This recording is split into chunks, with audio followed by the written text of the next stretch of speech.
siang. Kalau di saya sudah sore ya, Kak. Oh sore, tinggal di mana Kak? Iya, saya di Papua, Kak, di Oh di Jayapura. Papua. Oh gitu. Ya, kalau di sini saya sudah mau jam 5, Kak. Sudah jam 16.42. Oh gitu. Silakan Kak, kalau ingin bersaksi sedikit Kak tentang kebaikan Tuhan di dalam kehidupan Kakak. Silakan, silakan. Iya, Kak, tadi kan sempat saya sudah ya chat ya sampaikan bahwa saya pernah, tapi mohon maaf ya, Kak, saya offkan kamera ya. Gak masalah, gak masalah, gak aman, gak aman. Ya, saya Kak 3 tahun berlalu, saya dari Kristen, lahirnya memang dari Kristen. Orang tua saya juga pendeta. Saya ketika dalam masa pergaulan saya ya kurang lebih 3 tahun berlalu, saya mualaf. Ya, saya mualaf, saya ikut suami, tapi ya itulah yang saya katakan ketika kita dari kecil sudah menjadi ya dikatakan ya anak Tuhan begitu, ketika kita mualaf ke agama lain, pasti hati itu tidak ada damai sejahtera. Karena tujuan saya juga waktu itu karena saya kan sakit hati dengan orang tua. Jadi ketika saya bergaul, saya berpikir saya bisa sendiri begitu. Kalau saya sudah menikah kan, otomatis orang tua sudah tidak ada tanggung jawab lagi untuk saya. Tapi ternyata itu salah. Ketika berjalannya rumah tangga saya masuk 2 tahun, apa yang saya harapkan itu tidak sesuai. Akhirnya saya mencoba untuk saya harus kembali lagi ke agama saya, kembali ke Kristen, tetapi itu merupakan tantangan yang besar. Tapi ya saya bersyukur Kak, melalui pergumulan yang saya hadapi bahwa Tuhan tidak pernah meninggalkan saya. Dan sekalipun mungkin rumah tangga saya itu harus hancur, saya ikhlaskan dan saya berpikir bahwa saya akan kembali ke agama saya. Ketika ya di malam hari itu ketika saya memutuskan untuk saya harus tinggalkan keluarga saya, anak saya berdoa. Sekalipun saya tahu saya salah, saya berdoa. Saya katakan sama Tuhan kalau saya mau kembali ke orang tua saya, apakah orang tua saya menerima saya? Kemudian di selain saya berpikir bahwa apa pandangan orang ya bagi orang Kristen, apa pandangan mereka bagi saya ketika saya akan kembali lagi. Kan tadinya mereka sudah katakan saya sudah jual Tuhan begitu. Tapi saya diingatkan dengan satu ayat yang mengingatkan bahwa sekalipun dosamu ya merah seperti kermisi, tapi akan diputihkan seperti salju. Itu yang ada di pikiran saya ya. Sehingga besok harinya itu saya lari. Sekalipun memang Kak jujur, rumah tangga saya menikah, itu dia tidak dikatakan ya resmi lah begitu Kak. Tapi ya bagi saya Kak, saya mau kembali bersama dengan keluarga saya, mau kembali mengenal Tuhan itu secara pribadi lagi. Eh, Sampai sekarang ini, sekalipun saya sudah sekitar 1 tahun, saya asli Manado. Saya lari Kak ke Papua sambil bekerja dan mau menghindar dari hal-hal yang membuat saya kecewa lagi. Dan intinya sekarang saya sudah kembali ke agama saya, Kak. Begitu. Mungkin Kakak bisa bantu saya, maksudnya menguatkan saya, hal seperti apa yang tetap harus saya lakukan, gitu. Haleluya, Karena kayak saya luar biasa ya. awalnya saya sudah mualaf.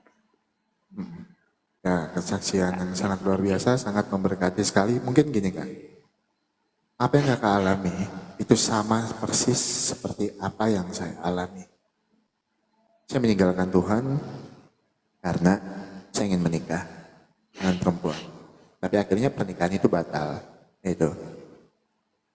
Setelah pernikahan itu batal, akhirnya saya depresi, harus jatuh ke dunia narkoba.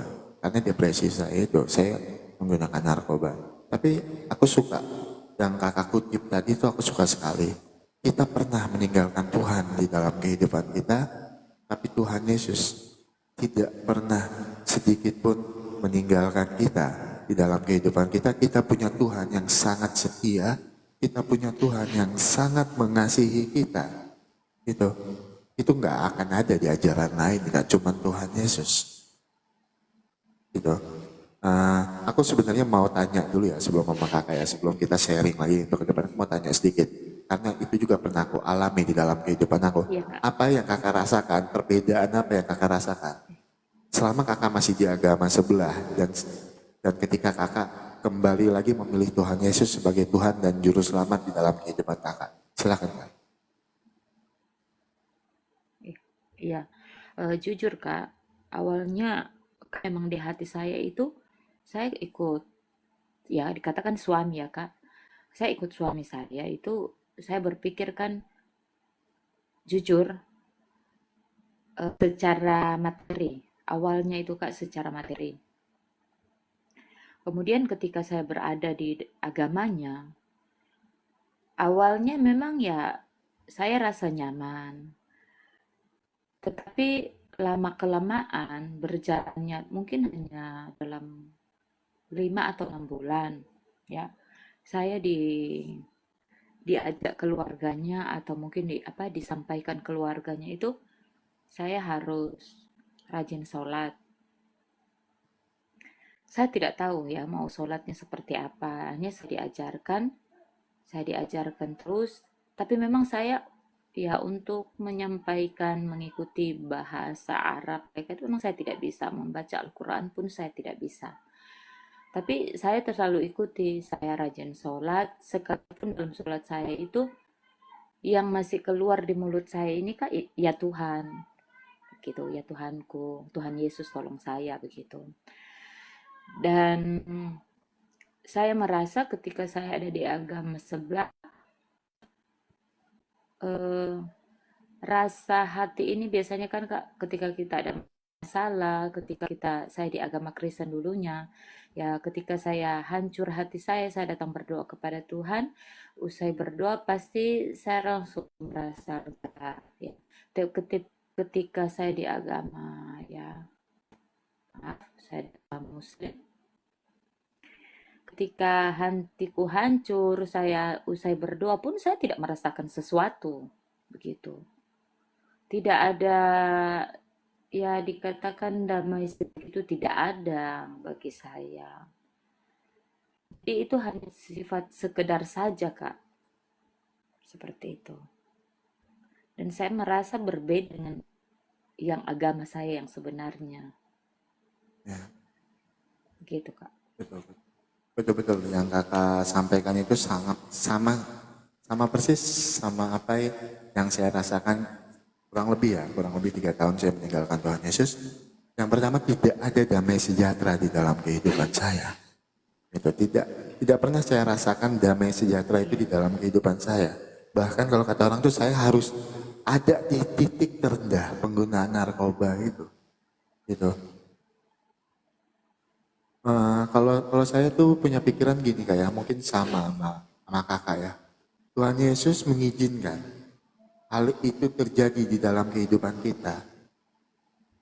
Karena Tuhan ingin menunjukkan sesuatu. Ini loh, ketika kamu meninggalkan Tuhan, kamu nggak akan ada damai sejahtera di dalam kehidupan kamu.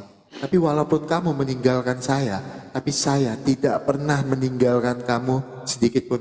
Saya tetap mengasihimu, saya tetap menyayangimu. Waktu saya kan 3 tahun meninggalkan Tuhan Yesus di dalam kehidupan saya. Ketika saya berdoa, saya masih beragama Islam. Kalau teman-teman di bawah mau tes, saya baca sholat, saya baca surat-surat pendek silahkan, tapi jangan suruh saya baca Al-Quran, karena saya tidak mempelajari agamanya secara benar. Gitu. Tapi kalau mau tes saya baca bacaan sholat, surat-surat pendek silahkan naik ke atas. Gitu. Nah, 3 tahun saya meninggalkan Tuhan Yesus itu kak, malam itu saya berdoa menyebut nama Tuhan Yesus. Tuhan Yesus menjawab doa saya. Itu yang saya bilang, dan kakak tadi juga bilang, kita punya Tuhan yang sangat setia. Kita meninggalkan Tuhan, tapi Tuhan tidak pernah meninggalkan kita. Dan saya yakin kakak juga tadi sebenarnya gini kak ya, jangan pernah minta dikuatkan dengan orang lain. Minta Tuhan yang menguatkan kita, berserah sama Tuhan, apapun yang kita lakukan, apapun yang menjadi pergumulan kita, jangan pernah andalkan diri kita sendiri kak. Andalkan Tuhan di dalam kehidupan kita. Itu, andalkan Tuhan, maka segalanya itu akan berjalan dengan baik. Gitu. Dan ini jujur kak ya, ketika aku sembuh dari narkoba, ketika Tuhan Yesus melepaskan aku dari narkoba, aku nggak pernah minta masukan nama pendeta. Bukan berarti aku menjelekan pendeta, enggak ya. Tapi aku selalu bergumul sama Tuhan. Aku selalu berdoa sama Tuhan. Aku tidak mengandalkan diri aku sendiri. Aku mengandalkan Tuhan dalam segala hal di dalam kehidupan aku. Karena aku yakin dan percaya kak, ketika aku mengandalkan diri aku sendiri, aku nggak akan bisa lepas dari narkoba. Tapi ketika aku berserah sama Tuhan, ketika aku minta bantu Tuhan untuk melepaskan aku dari narkoba, Tuhan Yesus mampu melakukan itu. Dan mujizat Tuhan Yesus nyata di dalam kehidupan aku. Begitu juga sama kakak, apapun yang menjadi pergumulan kakak, boleh kakak curhat sama orang lain, boleh kakak sharing sama orang lain, boleh kakak minta masukan sama orang lain. Yang terpenting dari semuanya itu, minta bantuan sama Tuhan, serahkan hidup kakak sama Tuhan, jangan pernah andalkan diri kakak sendiri, andalkan Tuhan dalam segala sesuatu, dan yang terpenting, jangan pernah tinggalkan Tuhan lagi di dalam kehidupan kita kak. Itu karena ketika kita meninggalkan Tuhan, gak ada sama sekali kita dapatkan damai sejahtera di dalam kehidupan kita. Lebih baik kita di dalam Tuhan walaupun banyak pergumulan, walaupun banyak ujian, tapi kita yakin dan percaya rancangan Tuhan, rancangan yang terbaik di dalam kehidupan kita. Rancangan Tuhan bukan rancangan kecelakaan di dalam kehidupan kita kak. Gitu. Silakan kak kalau ada mau disampaikan lagi. Amin, amin Kak. Iya Kak, kemudian Kak begini, kenapa saya berada di Papua? Saya kan sudah tinggalkan keluarga saya kembali ke orang tua, ke keluarga saya. Tapi sampai detik ini, orang tua saya, mama bapak saya, mereka tidak menerima saya lagi. Mereka katakan bahwa saya ini adalah anak yang durhaka. Saya ini adalah anak yang ya eh, ya banyaklah Kak yang disampaikan keluarga saya, orang tua saya. Tapi di dalam hati saya kan saya berkata bahwa orang tua saya sebagai gembala, ya, sebagai pendeta begitu. Bisanya mereka mengajarkan ke jemaat, tetapi kenapa mereka mau melakukan bagi saya itu susah begitu. Dan di segi lain saya berpikir bahwa ya mungkin ini yang harus aku terima begitu. Eh, Ibarat ya saya harus bayar harga lagi begitu. Dan itulah yang membuat sampai sampai sekarang ini bahwa di dalam hati saya ini seringkali muncul bahwa tinggalkan orang tuamu itu. Nah, kamu kan sudah memiliki pekerjaan begitu. Ngapain lagi mau pikirkan orang tuamu?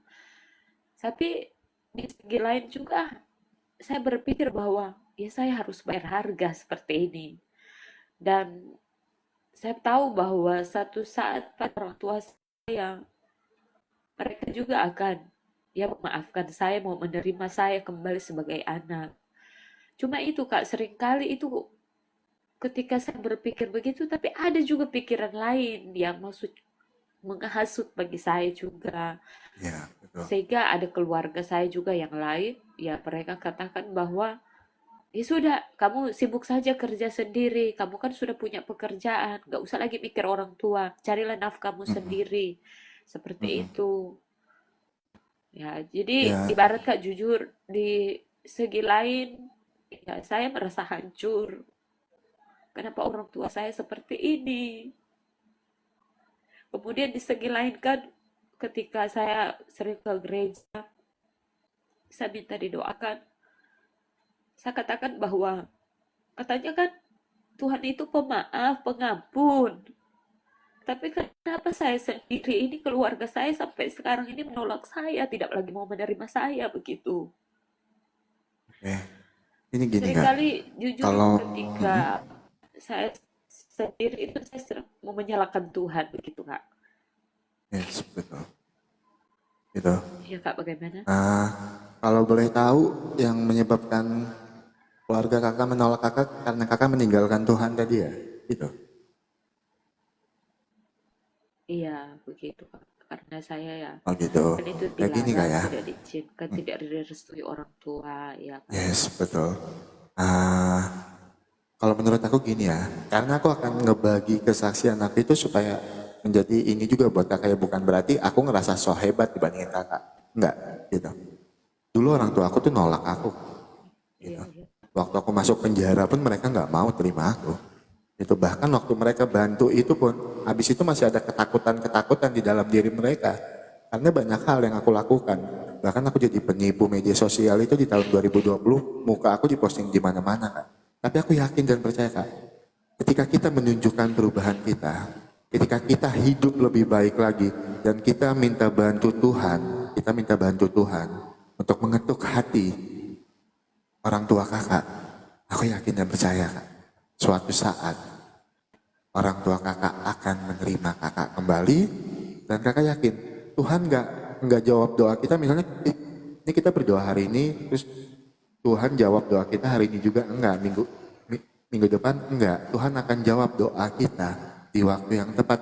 Dan yang terpenting jangan kakak membenci orang tua kakak, nggak boleh. Itu jangan kakak punya pikiran, ya udah aku tinggalin aja orang tua aku. Itu jangan. Itu kakak minta bantu Tuhan. Itu minta bantuan sama Tuhan, berdoa sama Tuhan, Tuhan ketuk hati orang tua aku supaya dia mau menerima aku, dan jangan menyalahkan orang tua kakak.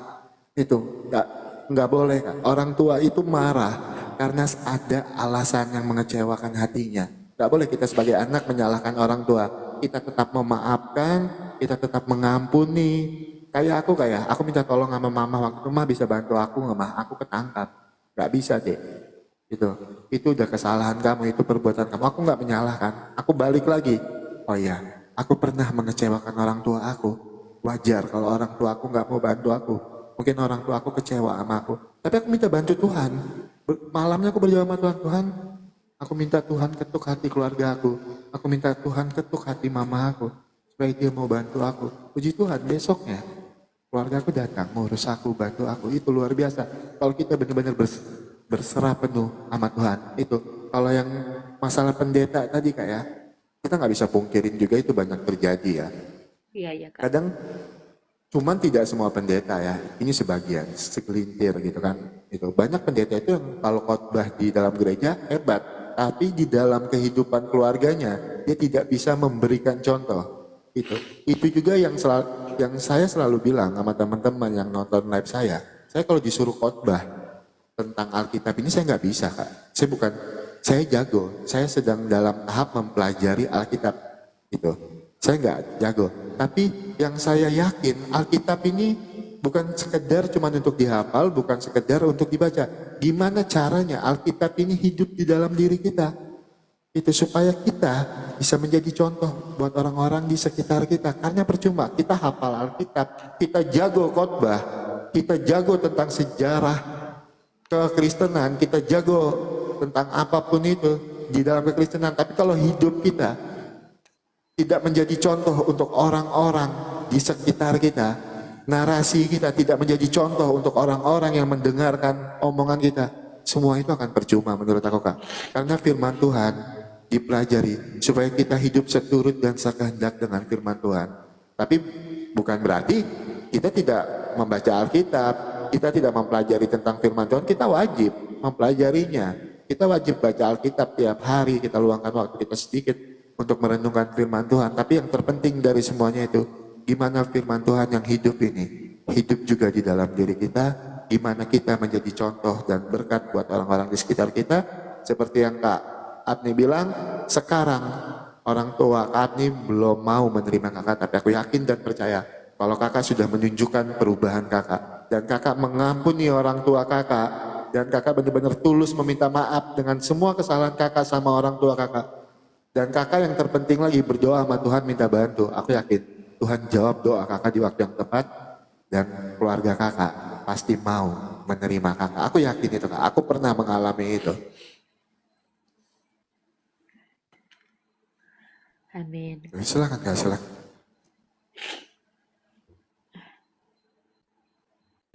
Iya, Kak. Eh, ya tuh. Saya apa?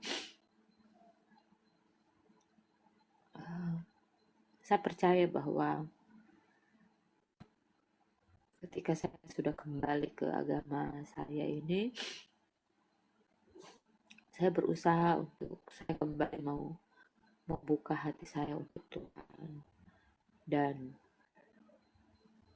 saya sudah memiliki komitmen bahwa kalau memang hal ini harus ya dikatakan saya harus bayar harga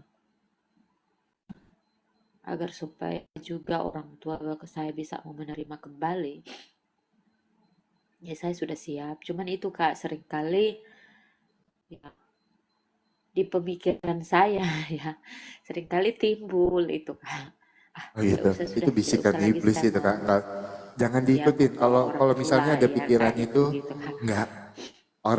Orang tua aku sekarang karena dia masih kecewa dengan aku. Orang tua aku nggak sejahat itu. Orang tua aku tuh orang tua yang terbaik di dalam kehidupan aku. Tanpa orang tua aku nggak ada di dunia ini. Gitu. Kita harus punya pikiran itu, maafkan, mengampuni. Gitu. Kita mengampuni dulu. Gitu. Jangan pernah benci orang tua kakak. Aku yakin orang tua kakak itu di dalam hati kecilnya begitu sayangnya sama kakak. Sangat dia sayang sama kakak. Makanya dia kecewa waktu kakak meninggalkan Tuhan demi laki-laki. Itu. Tapi lambat laun setelah kakak mengalami perubahan di dalam kehidupan kakak, sering aja komunikasi sama orang tua, sama keluarga yang lain, tunjukkan perubahan kakak. Gitu. Bukan berarti dibuat-buat ya, Kak. Jangan giliran di depan keluarga baik, gitu kan. Tapi di luar keluarga semeraut lagi, jangan. Tunjukkan. Benar-benar kita hidup seturut dan sekehendak dengan firman Tuhan, mengampuni orang tua kakak, mendoakan yang terbaik untuk orang tua kakak, minta bantuan Tuhan. Aku mau Tuhan ketuk hati orang tua aku supaya mereka mau mengampuni aku, supaya mereka mau kembali menerima aku. Gitu. Tapi aku yakin tidak ada satupun orang tua yang membuang anaknya karena tidak pernah, Kak, ada mantan anak. Belum pernah ada sama sekali kita dengar ini mantan anak, nggak pernah. Kalau mantan suami ada, mantan istri ada, ya kan. Mantan anak itu tidak ada. Aku yakin orang tua kakak orang tua yang baik, apalagi orang tua kakak seorang pendeta. Gitu. Ya, Kak, ya.